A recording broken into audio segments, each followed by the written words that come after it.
Bonjour tout le monde. Alors cette fois-ci, je vous retrouve avec le second tome de la sélection donc qui est l'élite de Caracas. Magnifique couverture encore une fois.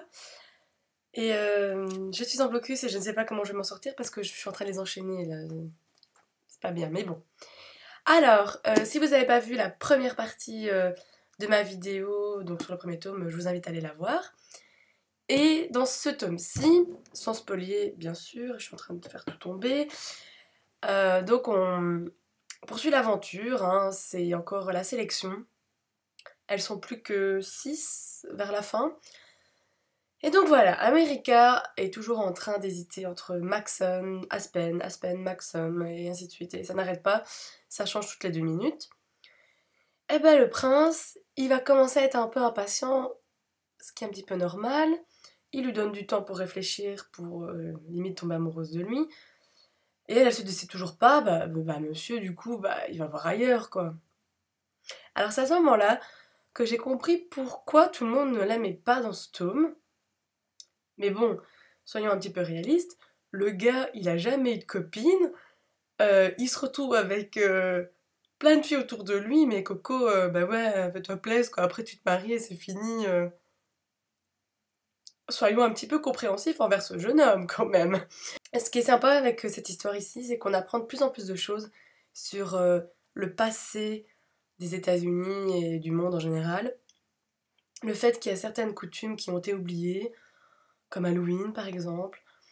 On va apprendre justement la vraie histoire, enfin tout petit doucement, de, de comment on arrivait à ces castes, donc un peu comme Hunger Games avec des districts, les chansons classées en fonction de la classe sociale.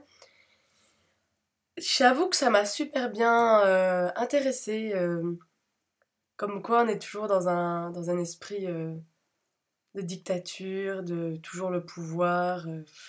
Ça ne changera jamais, on est bien d'accord. Alors dans ce tome ici aussi, ce que j'ai bien aimé, c'est que les parents de America viennent au palais. Et donc on voit sa petite sœur qui est super adorable. Moi franchement, je l'adore, elle est trop trop chou. L'insouciance des enfants c'est juste adorable, hein. Elle est complètement emballée par le prince et tout, que sa sœur devienne une princesse. Enfin, super mignon quoi. Ouais, on apprend aussi que le prince, il fait pas vraiment ses choix tout seul.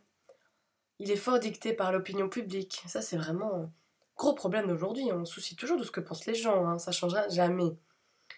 Au lieu de... Moi, je dis qu'il devrait choisir américain, il n'y a pas moyen, hein. S'il a choisi pas dans le tome 3, je pète un câble. D'ailleurs, si...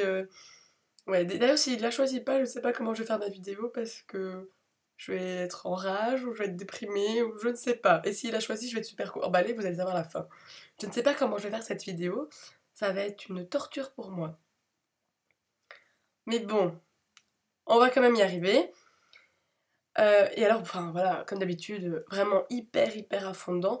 Quand je suis arrivée à la fin, je lisais, et à un moment, je lis la fin et je me dis, mais c'est quoi ça?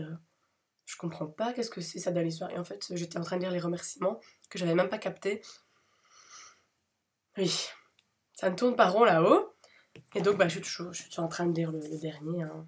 Il est sublime, il est sublime. Est-ce que c'est une robe de mariée? Je ne sais pas, je ne sais pas. Ah, qu'est-ce que j'ai hâte de savoir. Eh ben écoutez, voilà. Dites-moi si vous lisez aussi cette saga, si vous êtes aussi emballé que moi par cette saga, elle est vraiment totalement géniale. Et ben, on se retrouve pour ma prochaine vidéo qui sera sûrement ça, hein, c'est sûr. Et ben écoutez, passez de bonnes lectures et à très bientôt.